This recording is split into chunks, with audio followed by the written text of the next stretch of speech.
We're going to go ahead and get to a news alert. South Carolina is ready to carry out the death penalty for the first time in more than a decade. President Biden stands behind his decision to shoot down the balloon that caught the attention of people all throughout the Carolinas. A 15-year-old student is facing charges after bringing a gun to school. This was yesterday, by the way. And this comes just 2 years after a student shot and killed his classmate at that same school. And back to that breaking news we're covering this morning. Alec Murdaugh guilty of killing his wife and son. And this morning he will be sentenced. So after deliberating for only 3 hours, the jury determined Alec Murdaugh brutally murdered his son Paul and then turned the gun on his wife and shot her multiple times. The prosecutors say the verdict is an example that no one is above the law and thanked investigators for their work in that case. The judge also had a message of gratitude for those jurors. We want to go ahead and get to a news alert that's coming out of Kansas City this morning. That's where one person is dead and 21 others are hurt after a shooting. 3 people are in custody this morning. Texas authorities have identified the person who opened fire at a megachurch in Houston. The woman had a criminal background and a known history of mental illness. Officials say she had her 7-year-old son with her when she walked into the church and started shooting. We're getting to a news alert out of North Carolina this morning. That's where there's growing concern for students and staff at UNC Chapel Hill after they went on lockdown due to alerts of an armed and dangerous person. Now, this marks the second time this has happened since the start of the semester.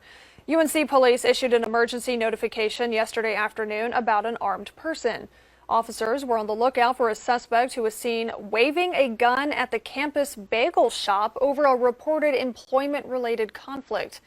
Students and staff were advised to shelter in place and go inside immediately. The good news is no shots were fired and that man was arrested.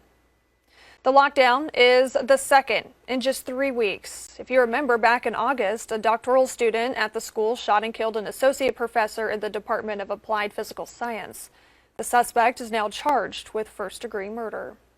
If you take a listen right now, silence. That's because I-26 is closed. You can see it behind me. This is eastbound and westbound, not a car in sight. Well, that's pretty much what we're seeing is these waters, they continues to rise. I mean, just look where I'm standing. A mom and her 2 children having to be pulled from a back window of this house that's behind me right here. I'm actually going to step out of frame so you can get a look at kind of what's going on. But I just spoke to Fire Chief Charlie King not too long ago, and he was telling me, don't let the outside of this house deceive you. You do your tricks upside down. How did you get started in all of this?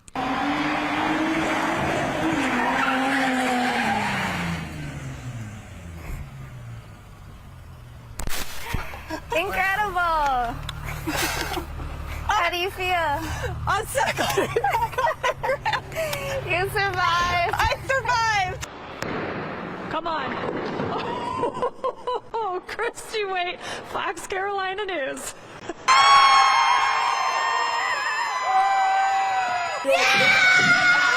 I'm so proud of the team and how we played just throughout the whole season.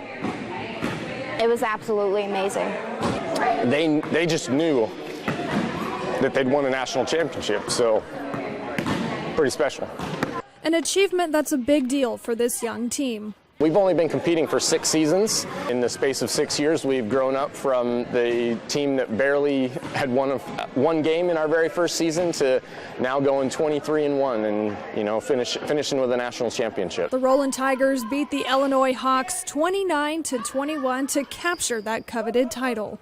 The entire time I was like, I'm having fun, but I'm scared if we don't win, because I'm like, what if we don't win? What if that happens? And I didn't cry, my eyes watered, but started to. Set a pick! Right? Gotta go hard, Hudson, they're saying a pick for you.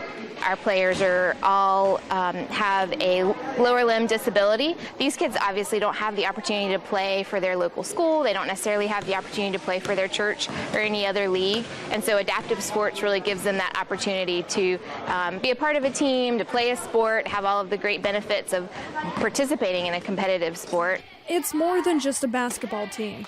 It's family. I absolutely love my coaches. I love my team. I wouldn't trade my team for the world. Oh! How do you win Joe Open? A team that continues to overcome adversity on and off the court as they prepare for their next season. Just getting over the hump of most of the starters are leaving, so like everybody's having to work into getting better. What can I do next year that will make us better? And while their roster may change, the goal stays the same. Win another championship, I guess. Reporting, Christy Waite, Fox Carolina News.